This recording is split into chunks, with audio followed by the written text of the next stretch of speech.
दोस्तों नमस्कार। मैं दुर्गा प्रसाद। एक रूढ़िवादी पिता 13 साल की उम्र में अपनी बेटी की शादी कर देता है और बेटी विदा होकर जब अपने ससुराल जाती है तो वहां पे उसका जो पति होता है वो शराबी होता है। पहली बार जब उसको ये पता चला तो वो परेशान हो उठी और पति को समझाने लगी, शराब छोड़ने के लिए दबाव बनाने लगी। लेकिन पति उसकी बात मानने के बजाय उसका उत्पीड़न करने लगा, जिससे वो बहुत ज्यादा परेशान हो गई। कई बार वो अपने सास से भी बोली, अपने मायके वालों से शिकायत की, पर पति नहीं मानता था। इसी बीच उसके 3 बच्चे हो जाते हैं। फिर भी जो शादी के बाद से उसके साथ पति कर रहा था वो निरंतर करता रहता है, यानी ज्यादा ही होता रहता है, कम होने का नाम नहीं लेता है। एक दिन की बात है, घर में एक प्लम्बर आता है और फिर उसी के साथ दोस्ती होती है। दोस्ती के बाद फेयर हो जाता है और इसकी जानकारी जब पति को होती है उसके बाद जो होता है ये जानकर आप सभी के रोंगटे खड़े हो जाएंगे। आइए इस पूरी कहानी को डिटेल में मैं आपको बताता हूं।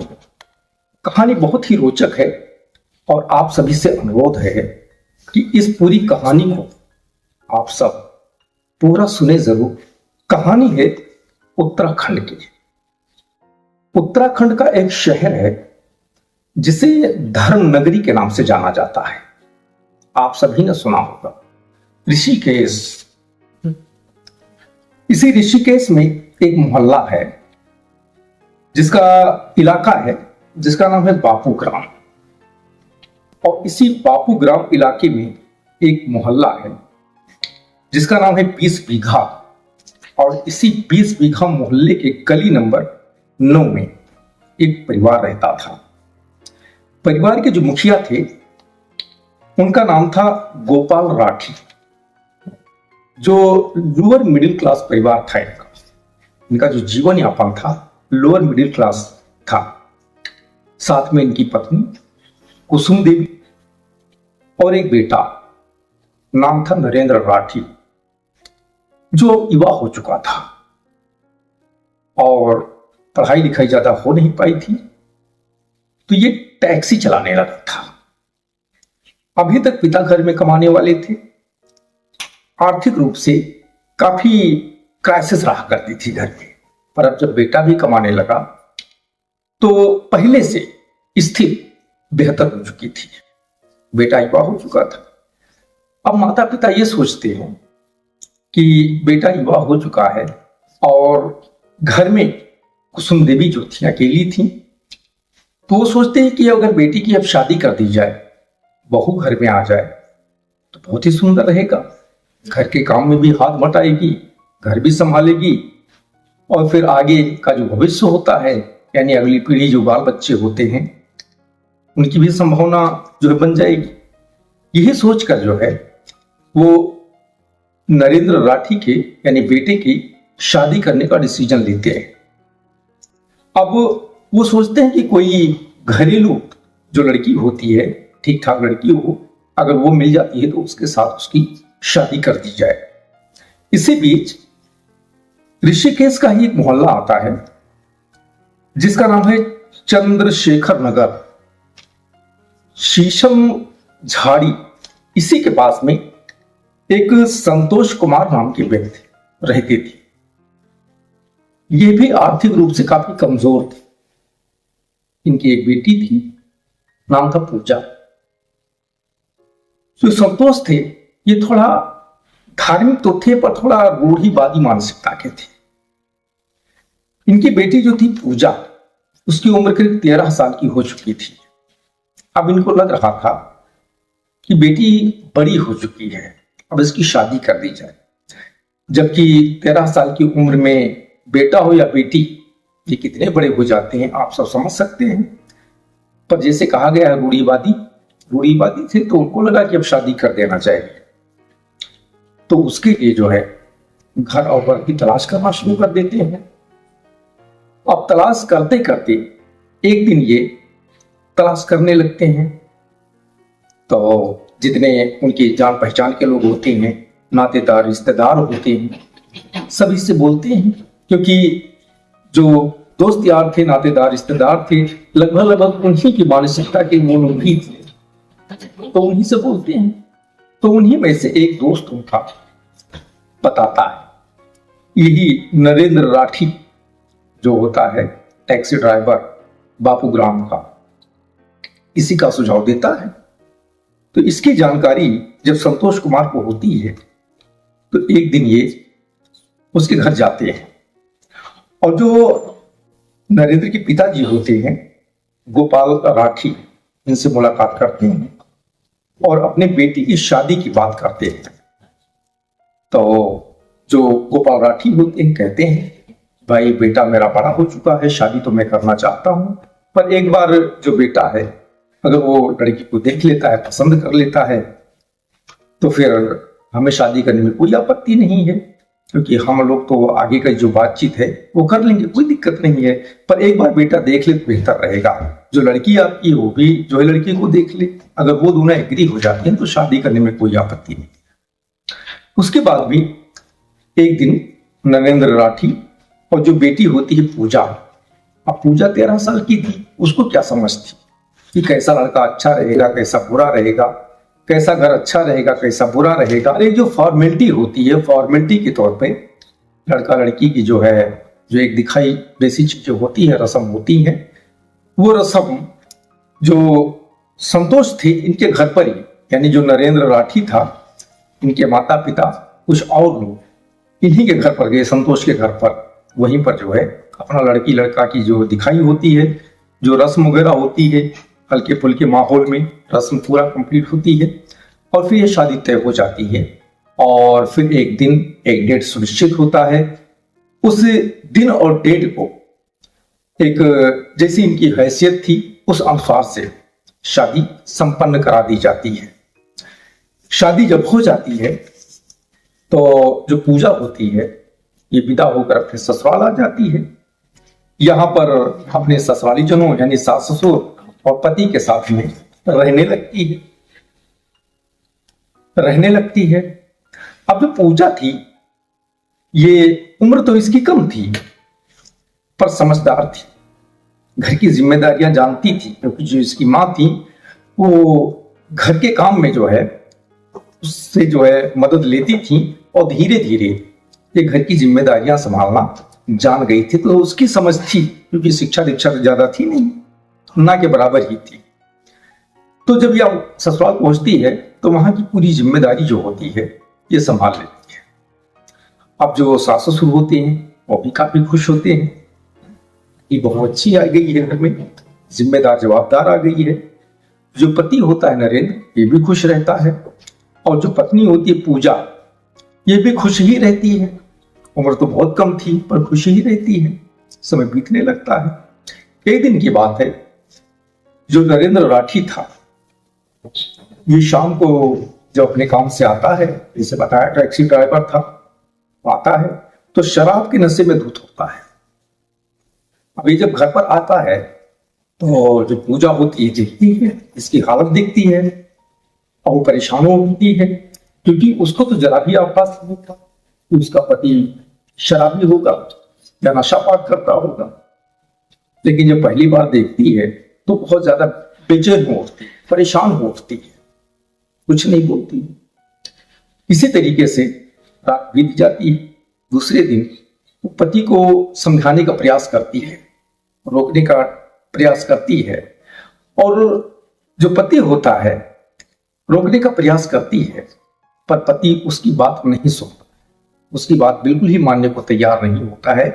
बल्कि पूजा जब उस पर दबाव बनाती है तो उसको गंदी गंदी बातें बोलने लगता है, यानी जिसे गाली कहा जाता है, इस प्रकार की बातें बोलने लगता है, और उसके साथ हाथापाई यानी मारपीट जैसी जो वारदात होती है ऐसा करने लगता है। अब जो पूजा होती है ये इससे बहुत ज्यादा परेशान हो चुकी थी, और कई बार इसकी जानकारी, इसकी शिकायत अपनी सास कुसुम से भी की, पर कुसुम बेटी को कुछ नहीं बोली थी। पूजा ये जानकारी अपने मायके यानी जो माता पिता थे उनको भी दी थी। जो उसके माता पिता थे वो नरेंद्र को काफी समझाए थे। जो उनके पिताजी थे गोपाल राठी, इनको भी कंप्लेंट किए थे, शिकायत किए थे। फिर भी जो घटना घट रही थी घर में बेटी के साथ वो बंद होने का नाम नहीं ले रही थी। अब उसी तनावपूर्ण माहौल में समय धीरे धीरे आगे बढ़ने लगा और दिन, महीना, साल, कई साल बीत गए। तब तक जो पूजा होती है इसके 3 बच्चे हो जाते हैं। बात 2019 की है। 3 बच्चे हो जाते हैं। 3 बच्चे होने के बाद भी जो शादी के बाद से कलह शुरू हुआ था नरेंद्र और पूजा के बीच में, शराब को लेके मारपीट, गाली गलौज, वो निरंतर चलता रहता है। यानी 3 बच्चे होने के बाद भी बंद नहीं होता है, बल्कि पहले से अब और बढ़ चुका था। पूजा बहुत परेशान हो चुकी थी क्योंकि हर कोई इंसान ही होता है और बर्दाश्त की एक लिमिट होती है। वो लिमिट लगभग समाप्त हो चुकी थी। अब वो बहुत आजीज आ चुकी थी। वो कुछ विकल्प जो है ढूंढ रही थी पर समय पे मिल नहीं पा रहा था। बात 2019 की है। एक दिन घर में जो टॉयलेट था उसमें कुछ पानी की समस्या आ गई। कुछ टोटी वगैरह होती है वो टूट गई या बदलने लायक था। तो एक प्लम्बर आता है, युवक, जो पूजा का मायका था चंद्रशेखर नगर। यहीं पर चंद्रशेखर नगर गली नंबर 2 का रहने वाला था। नाम था अमन। पिता का नाम अशोक कुमार, जिसे पूजा जानती थी क्योंकि उसी के मायके के आसपास के ही रहने वाला था, तो उसे जानती थी। वो आता है, जो प्लम्बिंग का काम था वो कंप्लीट करता है और पूजा और उसकी बातचीत होती है। जो नरेंद्र थे वो अपने काम पर थे, जो सास ससुर थे वो भी अपने अपने काम पर थे। पूजा अकेली थी। काफी देर तक अमन के साथ में बातचीत होती है और इसी बातचीत के दौरान दोनों के बीच में दोस्ती हो जाती है और ये दोस्ती धीरे धीरे आगे चलकर प्रेम प्रसंग में बदल जाती है और दोनों के बीच में संबंध हो जाते हैं। और उसके बाद में अमन जो होता है ये आए दिन घर पर आने लगता है नरेंद्र के और काफी समय नरेंद्र के ही घर पे बिताने लगता है। जो पूजा के सास ससुर होते हैं ये तो ज्यादा दिल पर नहीं लेते हैं, वो जो है ज्यादा दिल पर नहीं लेते हैं। पर जो नरेंद्र होता है इसको जानकारी होती है कि अमन जो प्लम्बर है यानी उसके ससुराल की नजदीक का ही रहने वाला था, जान पहचान का ही था। उसे लगता है कि ये जब जान पहचान का ही था, उसे जब ये पता चलता है कि अमन रेगुलर अब घर पर आता है और काफी रेगुलर घर पर आता है और काफी देर तक घर पर रहता है, रुकता है, बिना किसी काम के भी आता है।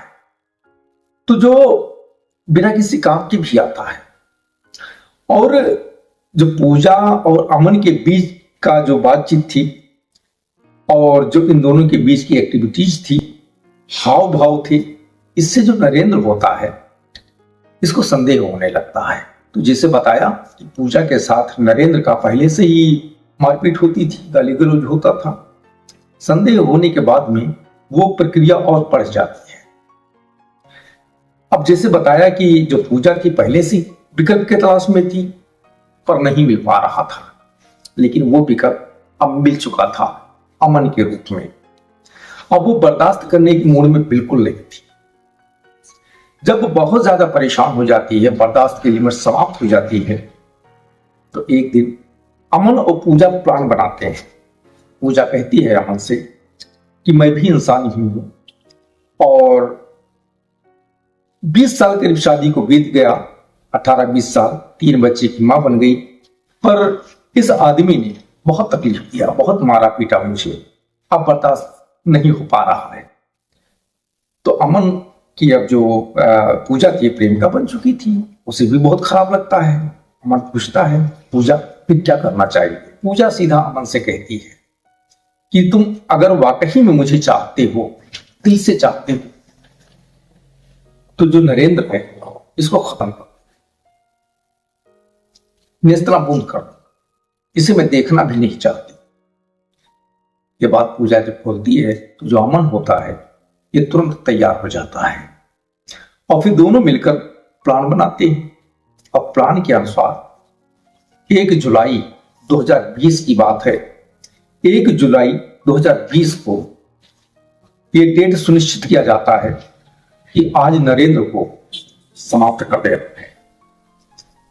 अब करीब वही 3-4 बजे के आसपास में पूजा अमन को जो है घर बुला लेती है और घर में ही एक कमरे में छुपा देती है। प्लान इनका पूरा कंप्लीट था।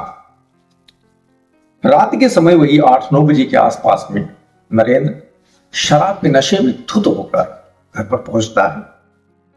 तो उस दिन पूजा जो है बड़े ही प्यार से नरेंद्र को ट्रीट करती है और उसे ऑमलेट बना के खिलाती है। पर वो ऑमलेट जो होता है वो कोई आम ऑमलेट नहीं होता है, वो साजिश वाला ऑमलेट होता है। उसके अंदर बेहोशी की दवा मिला दी थी। वही ऑमलेट खिला देती है और वही ऑमलेट खाकर जो नरेंद्र होता है बिस्तर पर पहुंच जाता है और कुछ ही देर में सो जाता है, अचेत हो जाता है। और उसके बाद जो अमन होता है वो निकल कर बाहर आता है और जो पूजा होती है उसी का एक दुपट्टा होता है, उसी के दुपट्टे से नरेंद्र का गला घोंट देता है। जब वो गला घोंट रहा था उस वक्त जो पूजा थी वो नरेंद्र का दोनों पैर पकड़े दबा के रखी हुई थी ताकि ज्यादा वो छटपटा ना पाए। कुछ ही देर में नरेंद्र की सांसें थम जाती हैं और उसके बाद में ये दोनों ये सोच में लग जाते हैं, क्योंकि जब तक घटना घटित नहीं हो जाती है, सिर्फ विचारों तक सीमित रहती है, तब तक कोई दिक्कत नहीं होती है। पर एक बार घटना जब घट जाती है तो फिर बहुत सारी चीजें जो है सामने आने लगती हैं, बहुत सारी बातें सामने आने लगती हैं। अब इन्हें डेड बॉडी ठिकाने लगाना था, तो अमन प्लम्बर था ही, उसको सारी जानकारी थी।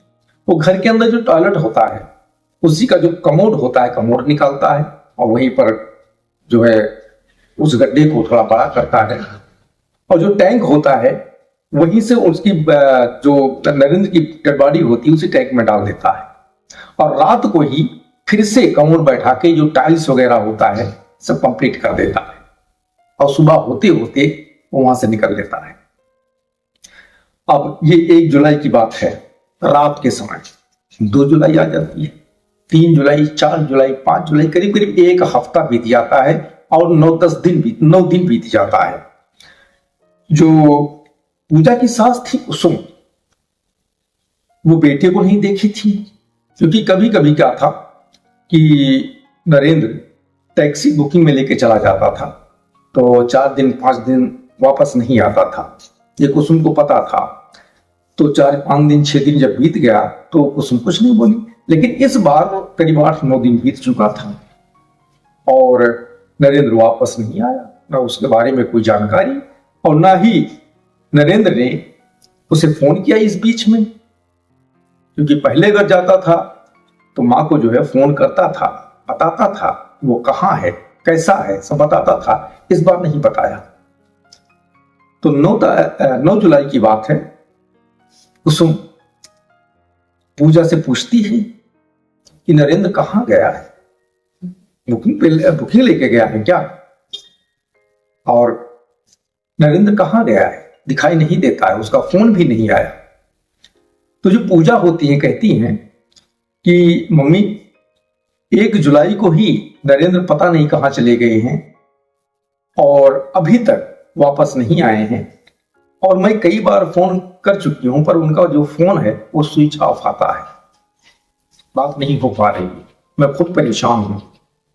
अब कुसुम परेशान हो जाती है और फिर तलाश शुरू हो जाती है कि नरेंद्र आखिर गया तो गया कहाँ, तो भी उसका बंद आ रहा है।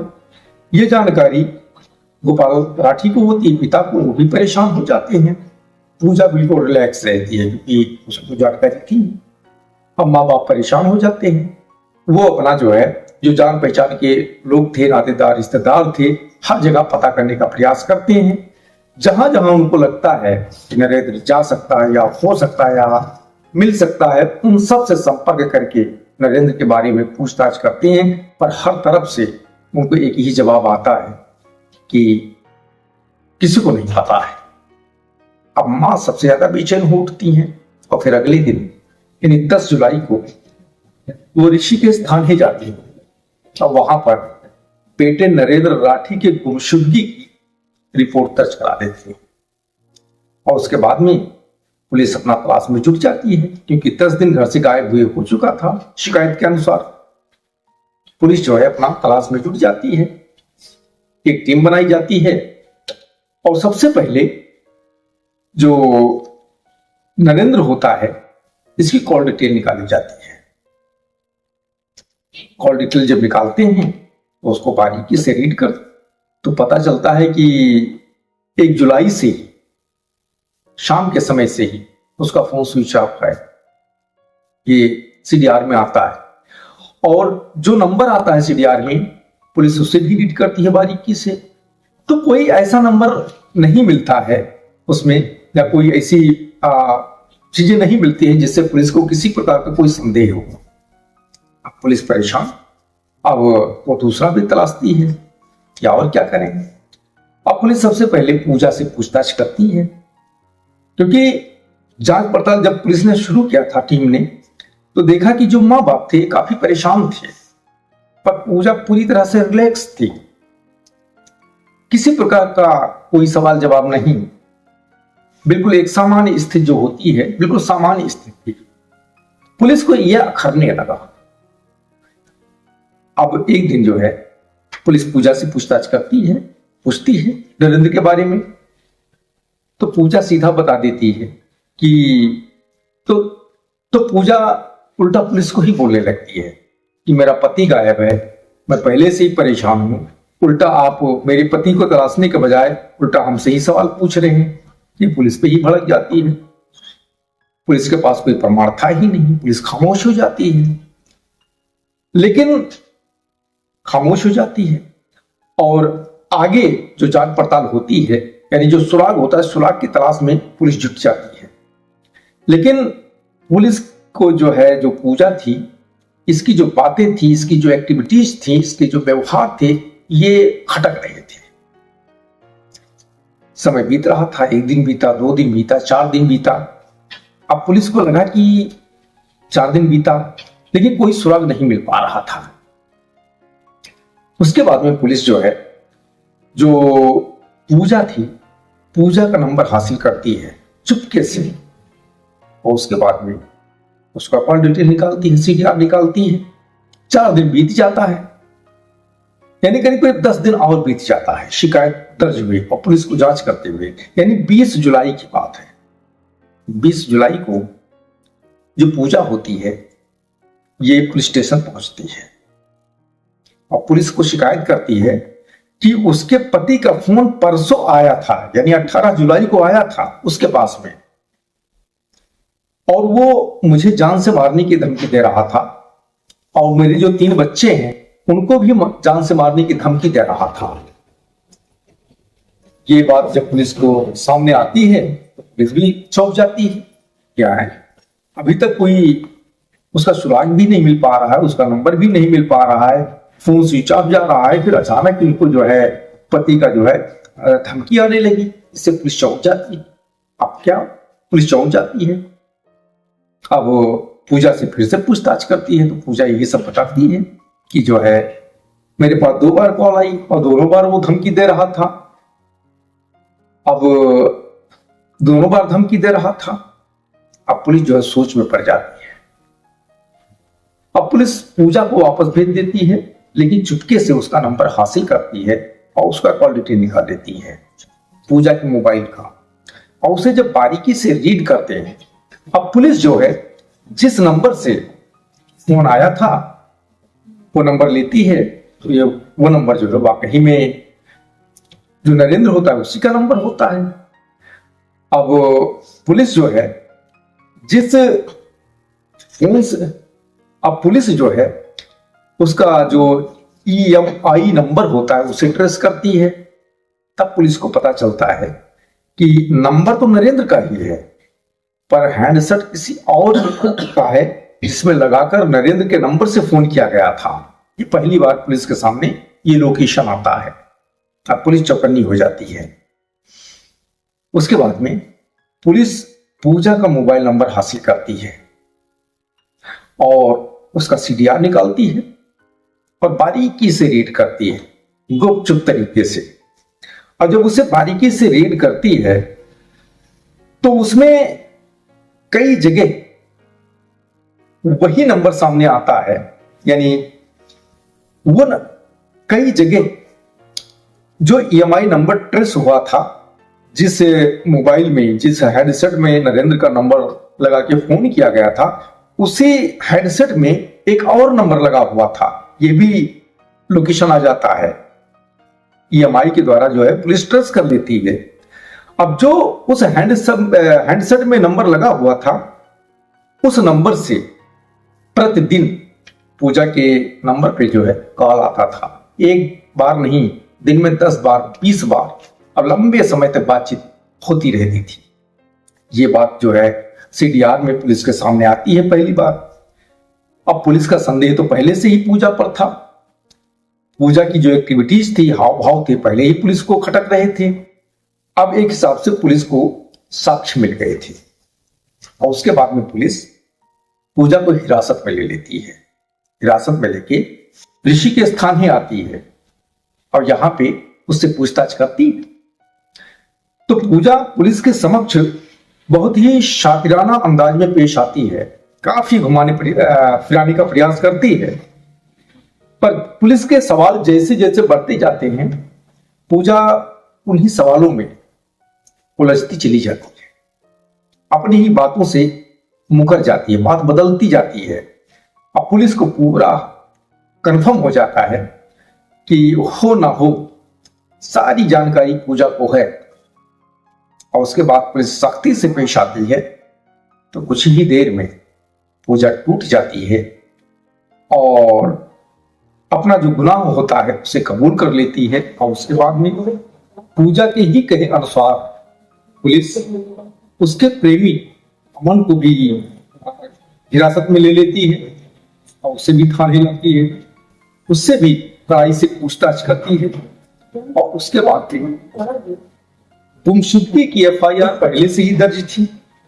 अब पुलिस इस FIR को हत्या से संबंधित धाराओं में तब्दील कर देती है और उसके बाद में इन दोनों को विधि सम्मत गिरफ्तार करके और सक्षम से अदालत गिरफ्तार करके और सक्षम विधि सम्मत गिरफ्तार करके और सक्षम अदालत में पेश करती है और वहां से दोनों को जेल भेज दिया जाता है। और उसके बाद में पुलिस इसी केस से संबंधित आगे की जो जानकारियां होती हैं, उन जानकारियों को हासिल करने के लिए जांच पड़ताल को आगे बढ़ाती है। तो दोस्तों, यही कहानी है। इस कहानी को सुनाने का उद्देश्य मेरा किसी को परेशान करना नहीं है, किसी को ठेस पहुंचाना नहीं है, बल्कि आपको जानकारियां देना, कहानी पसंद जानकारियां देना है। कहानी अगर पसंद आई हो तो वीडियो को लाइक करें, शेयर करें और अपनी राय कमेंट में लिखकर हमें जरूर भेजें। और चैनल पर नए हैं तो सब्सक्राइब अवश्य कर लें, अवश्य कर लें। बहुत बहुत धन्यवाद। जय हिंद।